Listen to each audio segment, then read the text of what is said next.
Welcome to Dental Business RX. Practice success in 30 minutes or less. Thank you for calling ABC Dental. Are you a GP that's regularly doing really big cases in your practice? Maybe all on 4 or 6 or X as we call it now, or maybe large FMR cases? Or if you're not doing them now, is this something that you're looking to learn how to do and add to your practice in the future? Now, even if you answered no to both of these questions, there's a good chance that you know someone, another GP, or several someones that are doing these. And I say this because what we're covering this week can be very helpful if you're looking to maintain practice profitability and stability. And I know I started this off with FMR and All on X here, but you can even apply what we're going to be covering this week's episode to any newer procedure that you're adding to your practice repertoire that's potentially going to grab a ton of your focus. Could be from clear aligners to sleep apnea treatment and so on. And the main thing I want to hit on here is how to do this right from a business perspective. How not to take this new procedure and potentially create problems in the business aspects of your practice, because full disclosure, we're seeing this a lot.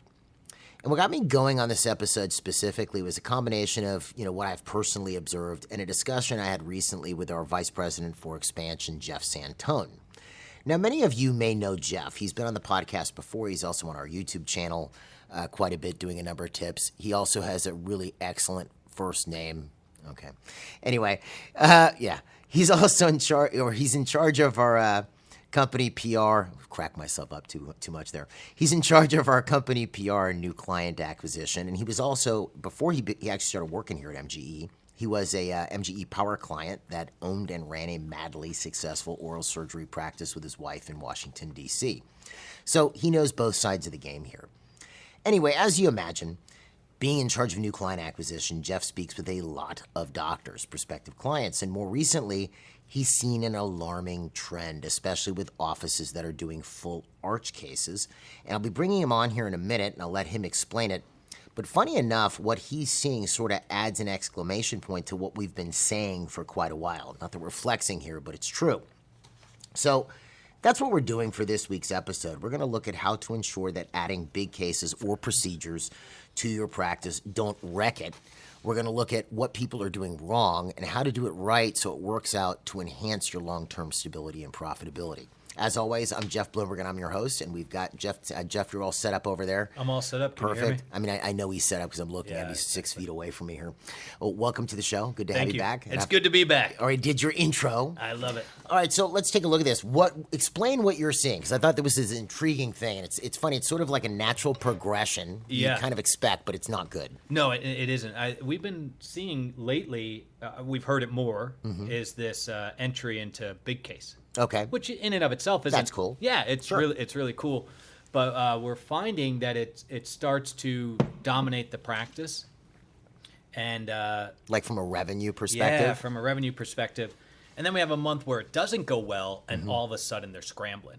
And so, like, basically, they stop focusing on the regular stuff, because these are GPs you're talking about. Yeah, these are GPs. Yeah, they're not specialty practices. And then it becomes all about the big cases. All about the big cases. Okay. Like we were talking to somebody recently where that's all they did. They were doing big cases, and when you do big cases, like surgery days are surgery days. I mean, we're typically not seeing consults for these big cases. If we're lining up big cases, we're lining up big cases, and then we line up our consult days. Sure. Yeah. So, I mean, when we talk to this group, and we've talked to others, this one just happened to be particularly large. They, overhead's $300,000.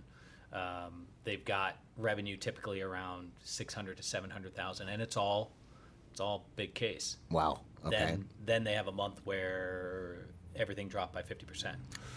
Ooh. Yeah. Yeah. And it's not like your overhead drops by 50%. Because you're still having surgeries probably that you lined up the month before. Right, because most of these cases are paid in advance. They're paid in advance. So freaking out. And, there's a lot of things that we talked to them about, but it just caught my attention that what was no longer important to this group, what I thought was really interesting was like, can you tell me what your revenue is? And they kept insisting and just telling me about large case revenue. And they're like, that doesn't include our like single implant and some of the other regular general dentistry. Like it wasn't even important anymore. So this isn't a specialty practice. No. This is a general dental practice. Yeah. This isn't a periodontal office Nope. or an oral surgery office or whatever. And the only thing they could relate to you was what was going on with large multi-implant full arch cases. Yeah, like the rest wasn't even important. That wasn't going to save the practice anymore. You know, we're not even you know what I mean? I was like, wow, how does that? And I've seen that happen, obviously, but it's probably a slow. Things are going well. You keep doing, and but these are fickle things. And the other interesting thought, or I mean, not to, I know you have that other Yeah. thought, but not to interject, but it's, I guess but I will interject. Mm-hmm. But I mean, I can see the reasoning on it. You know, Yeah. I spend, how long is a person going to spend prepping 4 crowns? They'll spend maybe an hour, hour and a half, Yeah. or whatever, and then they got to deliver them. Whereas they're doing a full arch case, a couple hours, and they've made $60,000. I mean, it's over the course of time. But Sure. yeah. Yeah, well, that's the other aspect of this, right? So I've been hearing more and more, not hearing, I've actually talked to people. It's the where word there's- on the street. Yeah, word on the street is there's a scuttlebutt. race to the bottom. You know, like- Okay. And when we were doing full mouth, double arch, all included, I mean, it was close to 60 grand. Okay. That's not unusual No. from what I hear our clients doing with full Yeah. arches, though. Now, this 60 is grand. 2017, Jeff, right? Okay, so not a huge change in price, but Right. like as an aside, I'll hear of a client doing full arch cases and they're Yeah. charging 30 grand an arch. Right. Pretty normal. Yeah, pretty normal, right? So talked to a group and their full fee was like 33. For the whole thing. Whole thing. All the implants, everything. As much, bone grafting as you needed, sedation included, and Wow. and that's outside sedation. Like we were, Wait, so like they're bringing in someone to do like Yeah, IV IV sedation? sedation, yeah. Are they bringing in an anesthesiologist? Yeah. Or okay, so yeah. that's it's like so. I was thinking. I remember doing this, and no offense to anybody out there, but as the office manager and in charge of the practice, I didn't really like full mouth. It's a lot of parts and pieces. It's a lot Sure. of cost. It's a lot of versus wisdom teeth. Like Well, yeah, an oral surgery Yeah, practice, like, definitely. So I was thinking, like, man, that seems like a lot of risk Mm-hmm. and not a lot of reward. 33,000 Yeah, for 2 arches, Yeah. all implants, all grafts, everything. yeah. So it's like the race to the bottom concept. to the bottom. Now, was that an isolated incident with one practice, or are you hearing that in multiple places? Heard it in multiple places. And I've also talked to some of our really good clients that do this and are at 60, and they're also seeing the same advertisements go up. They're seeing the same competition, of race to the bottom. Mm-hmm. It's a little bit scary because if that is your bread and butter and you did start at 45 or 50 and now you're dropping, like you're naturally dropping your revenue across time and you need more cases and cases take time and surgeries take time. They PPO'd themselves. Yeah, they PPO'd them. They PPO'd themselves? Yeah, I'm just going to lower my own fees. I don't need the insurance company to do it for me. Why, I mean, I guess I think I've mentioned this on the show before. Like, when you go to Vegas, you drive from the airport towards the Strip or whatever. Last time we were visiting a client out there, we're driving and you see this billboard on the way from the airport towards the Strip. It's implant $699. Yeah. Now, again, if the person who does that is listening to the show, no offense, but I mean, $699 implant. I don't know if that includes the restoration. I doubt it does, but still, there's gonna be a certain because we just did a seminar here recently. We did the how to get out of network seminar, right? And some of the attendees are bringing up, patients expect to pay less, blah, blah, blah, blah, blah. But part of the thing is if that was the expectation with everybody, I want to get things for as cheap as possible, then everybody would eat 3 meals a day at Taco Bell. Right? And Louis Vuitton would be out of business. Yeah. All these companies, Burberry, the Chanel, they wouldn't exist. Right. Fancy 3-star Michelin star restaurant would not exist. None of these nice things would exist that people pay money for. So I think it's a fake kind of a paradigm or attitude that like I have to be as cheap as possible to attract business. Right. But so you're seeing that a lot. People are just dropping the fee. Yeah, I saw those fees coming down, and like you said, I've seen the $699. I've talked to people, and and it can work for a time, but there can only be one cheapest guy in town, right? Right. So at some point you're going to have to compete on your experience, right? I don't know, it's just not a crown I'd be looking to wear. You know what I mean? Yeah. I won. I'm the cheapest guy in town. And 'Cause- we're out of business. Yeah, and so what kind of problem? So like you're talking, so you talk to these people who are lowering Yeah. prices, right? What kind of problems is that causing in their practices? Well, revenue overall has, while it grew, the minute they have a month where we're down by 20, 30%, like now we're like margins are tighter, a lot tighter. So when you drop any percentage, you're much closer to your break-even point. Okay. So a couple of the groups that we talk to, they're just freaking out. You know, like and these groups are pretty good about tracking their marketing. Like Right. when you're in these big numbers, you are usually pretty good about that stuff. Sure. So they know, they're like, hey, we booked 20 consults this month and we only 3 showed up. You know, and we would normally sell all 3, but now these guys aren't qualified. And so they're having these issues, and the margins are much tighter versus a practice that, you know, I know one of our good clients that does I can't even mention the number. Well, they do $1 million a month. I know you're talking do $1 about. million a month. And I talked to them and I said, how much is your big case? What percentage of the practice? And he said, no, it's about 60%. So 600,000 of their $1 million a month revenue Yeah. is FMX or ONX cases. Yep. Okay. So I said, okay, what happens if you, so that means GP's 400, you know, he said, yeah. I said, so if you have a really bad month and you only do 300, he's like, yeah, I'm worried, but like GP covered almost everything. So they pay their bills at 300, Yeah. and at 400 they're actually profitable. It's like, and what he's bringing, yeah. So it's like, come on. I was like, that's an interesting model. And he tracks that, like he knows it. And GP to him was just as important. It just so happens that he happened to build this other thing. Well, and I think that kind of gets us into what do you do to fix this if the idea is like, okay, I want to add these big cases to Yeah. my practice, which, by the way, I have to do my shameless plug of the episode here. So if you want to learn how to do FMR cases or you want to learn how to do ONX cases, we do have a sister company that we started called DDS Clinical. MGE doesn't do clinical training, but we have a sister company that does. We have an FMR course. I'll put the dates and a link to this and the other course on the episode webpage, which is led by Dr. Dean Vafiatis, incredible instructor, just the best. You can find out more about the course by clicking the link on the episode webpage. You will learn all kinds. Better way of saying it. It's cool. Like the clients who walk out of this course, this would be his 4th year delivering it with here, DDS Clinical, are just completely changing the way they practice and the things they can do for patients. Yeah. And then we added to DDS Clinical last year the ONX course. And that one was interesting because I kept talking to like 2 of our clients who do a lot of full arch cases are Dr. Filliman and Dr. Salvatore, right? And we were talking to them going, well, where'd you guys learn this stuff? And they mentioned like 10 people. I went to this guy, I went to that guy, I went to this guy, and that guy, and this guy, that guy. And I'm like, well, is there like one place you can go where you can learn all this? Because I've seen full arch stuff, but a lot of it is like how to sell full arch cases, not how to actually perform a full arch case. And so I kind of did a lot. I talked to a lot of our clients, and so some clients are kind of like, yeah, I'd love to do them, but it scares me to death, and the occlusion, and how is this going to work, and blah blah blah blah blah. I mean, that's a lot different than I'm going to make a crown. I'm going to do a crown here. So I've now changed the person's entire bite, right? And so. Talked to Dr. Arvin, Dr. Filliman, and Dr. Salvatore, and I went, well, could you put everything you've learned into one course? They're like, yeah. So they did.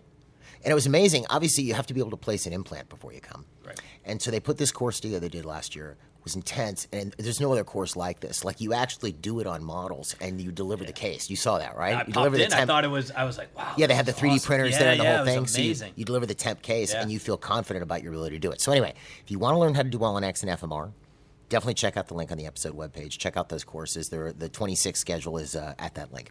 But anyway, there's the shameless plug. It's fine. So now, You can do it. let's talk about how to do this right. Yeah. Because again, using a client, a lot of our clients do full arch cases. Yeah. What you hit on something right Yeah. there. That's the most important thing, which Yeah. is the rest of your practice has to continue to grow and function.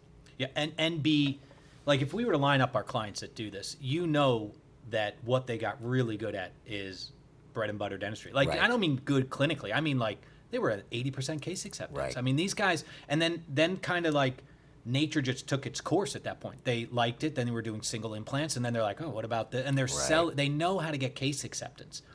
What we tend to see on the front, out on the front lines of people that aren't trained is, ooh, this is neat. Let me try that. Right. And their bread and butter is like not being. They're sold. ignoring it. Yeah, they're Well- ignoring it. They're not getting it accepted. You know? When I've seen people change their whole practice to Yeah. all they do is implants. Scary. But here's I guess my question. So those people you're talking to, is most of their patient flow new patients? Number one. Yeah, which. Well, because that's not going to make a hygiene program. A bunch of No. people with full arch dentures, Right, so right? now they're Or into- implant dentures, Yeah, all the money advertising is going towards. implant funnels, Yes, and billboards and things like yeah. this, right? Okay, so there, in my view, so obviously we have the rest of your practice has to function and work. Yeah. I'm not waiting, 27 weeks to get a two surface composite. I'm still getting the two surface, even if it's your associate doing it. Yeah. Right. So that's the first thing.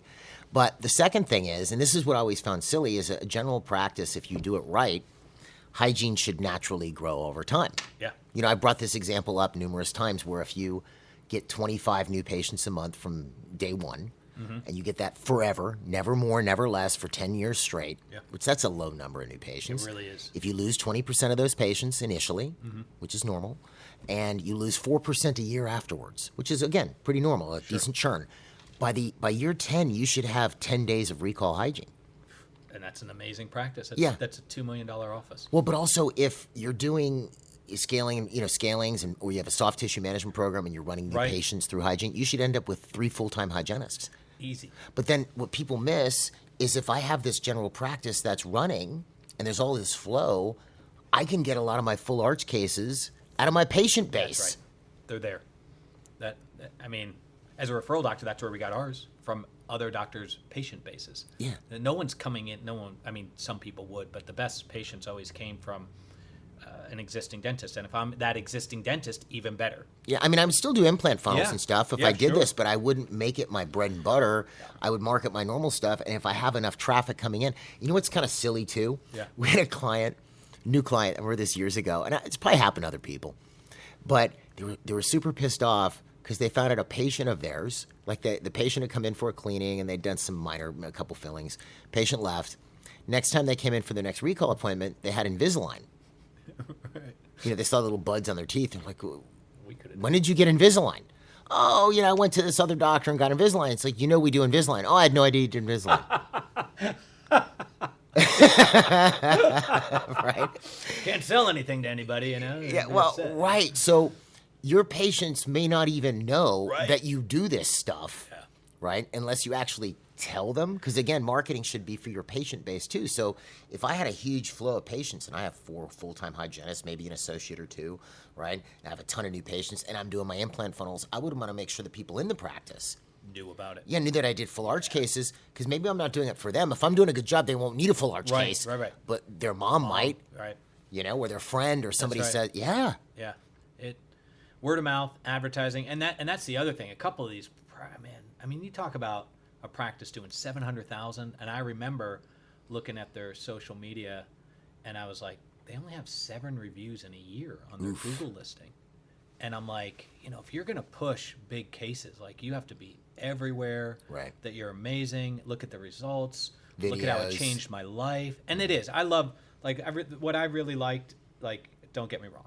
Like, from a OM point of view, I didn't like it. Well, you're running an oral surgery Right, I'm practice, like, so a lot of the GPs aren't doing impacted wisdom teeth with Right. sedation. Whereas for you guys, it's a 20-minute procedure. It produces a great result, And it's awesome. and there's no lab fee. There's no or- lab yeah. fee. I just stare.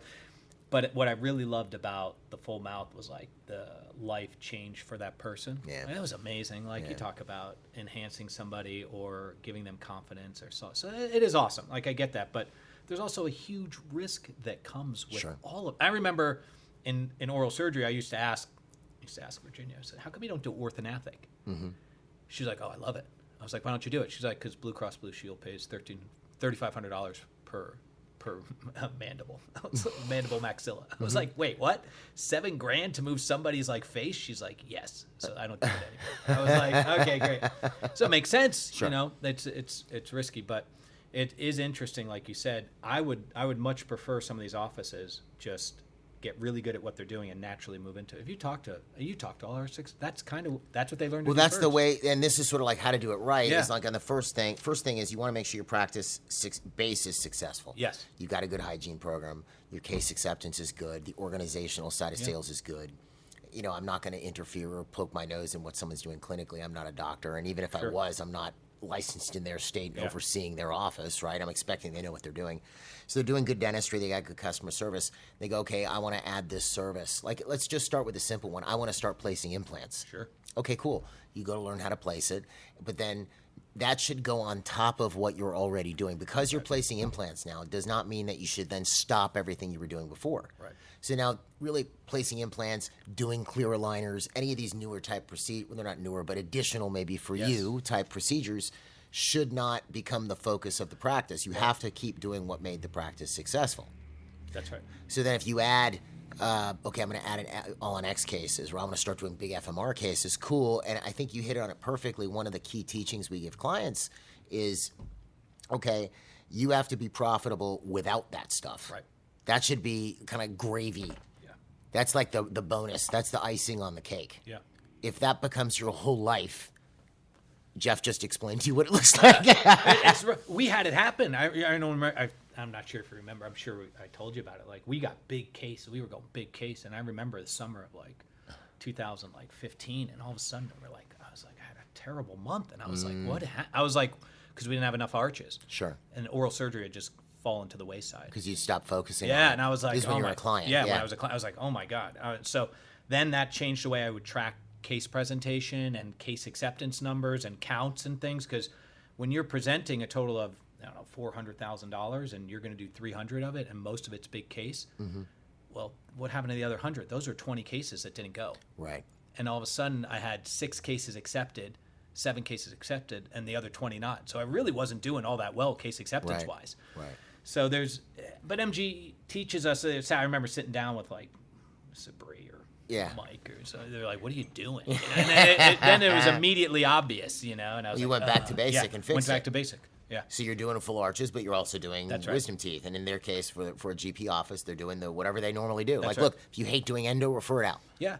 Right? But the regular stuff you do, the crowns, the fillings, the this, the that, you do it. You do it. Yeah. And not to mention the associated cost of like taking on these additional services. It's not cheap. You know, Well, all the equipment you got to the buy. equipment you got to and- buy, yeah. the implant kits you got to get, all the liability that goes with it. I mean, upgrading your liability contracts. Yep. I mean, guys maybe don't know this, but like in DC, we paid $45,000 a year for professional liability just to Ouch. have IV sedation in the Wow. office. Wow. It's like wild, Yeah, it's And crazy. at some point, Obsnick was like, we almost didn't insure in DC. But again, you're an oral surgery Right, practice. right. I mean, you're used to at least having to do that for a That's wisdom right. tooth patient. But could you imagine going from $3,000 a year to all of a sudden they're like, "What are you doing in the practice?" Okay, that's going to go up by 5-fold or whatever. Right. So it is costly across the board, and it's fun, but it is a big risk when it doesn't sell, and that's all you're Right. focused on. So let's lay it out. So as far as we're to give these guys steps, they're listening, going, "Yeah, I want to Yeah. add these, or I've added these." So, added like, these. what would be the first thing you would tell somebody? Okay, I want to add these big cases to my practice. What would you tell me? I would probably sit down and go, okay, good. Let's look at what you've totally done. Like, let's take this year. Let's see what we've presented so far in cases. How have we done accepting that? Like, where's our case acceptance rate? How much of that have we produced? Right. So you've done $1 million of presentation and you've only produced 300,000. So my case acceptance is not good. So how are you going to sell a big case? So we'd start out by fixing my case acceptance. Yes. So we fix that. Let's say we fix my case acceptance, and let's say I've learned how to get more new patients even. Good. And again, there's a second shameless plug. I'm hitting this hard. You can check out the MGE New Patient Workshop and the MGE Communication and Sales Seminars. Jeff can talk to you about those. If you want to talk to Jeff about them, put a link to them on the episode webpage. I'd be happy to talk to There you go. Good. So, okay, so I'm learning, so I can sell, I'm able to get new patients, I'm doing the treatment that I should be doing. So you want me to maximize what I'm doing Yeah. first? Yeah. Okay, so now let's say I've maximized what I'm doing first. I have a well-oiled machine running. Now what do I do? Good. Then you're interested in some new clinical service. Like, great, get trained. Got it. So I get trained to do this. I feel confident to do it. Yep. Then how do I make sure that now I'm adding these things to my practice? Maybe I'm adding an implant funnel as well to sort of help things along, right? And what do I watch to make sure that I'm not selling out for this new service and abandoning the services I was providing my patients? I would continue to watch my case presentation, and then I'd have it broken out by my bread and butter dentistry and these additional services. I would look at it and see, like, are we presenting less over all of my bread and butter, even though we're getting the same amount of new patients? I'd watch my new patients. Are they only new patients coming in for these types of services? Or am I bringing them for my own practice? So I'd start watching that breakdown percentage of, okay, good. Like I presented 45 cases before I started this additional service. I'm still presenting 45 cases, but now I've got these 10 additional cases. That makes no sense. Of what? If I'm not presenting additional cases. Oh, no. Oh, yeah. Then I'm presenting Got it. 10 additional cases of ortho Got or it. of implants. And I would just keep an eye on it that way. What tends to happen is that they're bigger numbers. So if you just look at numbers, you're like, oh, we're doing better. We're presenting dollar value. Right. I think also, if the only thing I'd add to that, I guess, really it's not add. You'd probably do this too, but I guess the concept that I love is you're appending it to your practice. Yes. You're not replacing pieces of your practice Right. with it. But now the average doctor may look at that and go, well, look, I'm only one person. That's right. So, okay, well, then you need to think with this. So I'm still growing hygiene. I still have all these patients who need services, which you should be doing. Right. You might need to get an associate. All the more reason to get your initial bread and butter up and running so you're profitable enough to afford an associate that Right. could come in a day a week or 2 days a week and take off of your plate the things that you no longer want to do. Right. And it's not a bad deal then if No. I'm just doing implants, let's Yeah. say. Maybe I'm doing single implants and I'm doing full arch cases and then I have an associate who's handling everything else. Cool. That Yeah. works. But then meanwhile, our new patients are good. The other thing too is they need to keep their marketing spend. If they have a successful practice that was doing well, Right. whatever that marketing spend was for just general dentistry needs to stay intact. Anything you spend needs to be on top of that. It's additional. You're trying it out, hit or miss. It's not taking from your current budget. Yeah. Yeah. I mean, because I can appreciate the fact that someone wants to really get into that type Yeah. of work. I think it's cool and maybe you like it. And look, I dig it. Yeah. I get it. Yeah. But you can't throw the baby out with the bathwater. Not at all. No. That general practice, everyone always asks me. I was like, oh, specialists have it so easy. I was like, no. I was like, specialty stinks. I was Well, like, because I'm- you're starting a new practice every month. Every month. It's a Yeah. new patient business only. It's not fun. I was Right. like, I would much rather have a repeat customer every 3 months, every 6 months, every 4 months. Yeah. So, and it's easy. I'm not saying it's easy, but it's Easier. predictable management. Oh, heck yeah. Yeah, it's predictable. So I love the big case stuff. I think it's awesome. It's just when it becomes your entire thing, then it's a problem. That group that I talked to, our client that's 60-40, Yeah. right? So 60 big case, 40 not, but they're Yeah. profitable if they He did doesn't 0 do big any cases. general dentistry. He has associates He has that does it. associate that does the other 40%, right? Right. So, and that's the way it grew. I remember meeting him, and that was not the way that he was doing general dentistry. And then Well, they were doing like 100 a month. I that's know right. You're talking about. Yeah. So it is that natural progression of things as the office gets more successful, as you get more case acceptance, as you work your way out of insurance, then it's easier to do Right. all of the things that you want to do in your practice. All right. Yeah. Yeah, so I think that pretty much hits on but it's not a big change. No. But it's definitely it's not a how about this? It is a big change, but it's not a huge revelation in the sense that it seems like it makes sense. Yeah. But nobody does it this way, or very few people do it this way. They learn the big thing, they jump all over it, and then they just let the rest of it sort of drift. Yeah. Well, you'll see that too. Sometimes people will get into implants, even just Yeah, single implants. single Just implants.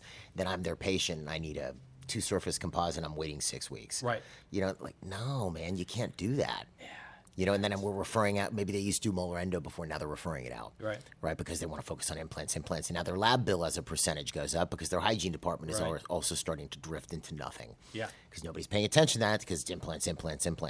It needs to just be another thing you do. Yeah. And it can't stop what you're already doing that's working. I guess that's the best way of saying it. That is the best way of saying Yeah. it. And I would love for more of them to do the things that they want to do. Right. But Yeah. It's good. It's more Yeah. service to the patients. that's right. All under one umbrella, one roof. It's nice. I would like that as a patient. Oh, heck yeah. It makes it nice. You know where you're going. Exactly. All right, good. Well, this is awesome, Jeff. Thank you for coming on this week. I think it's not, we didn't make it a long, I think we did make it a long message, but I think we're right under the 30-minute mark. Perfect. It wasn't a long message, but an important message if this is something that you're looking at doing. Yeah. I'll put those links to those 2 clinical courses as well as the new patient workshop and the communication and sales seminars on the episode webpage. Jeff, thanks again for coming on this week. Thanks for having me. And if you want to know more about MGE, find us online at mgeonline.com or call us at 800-640-1140. Folks, have a great week, and we will see you at the next episode.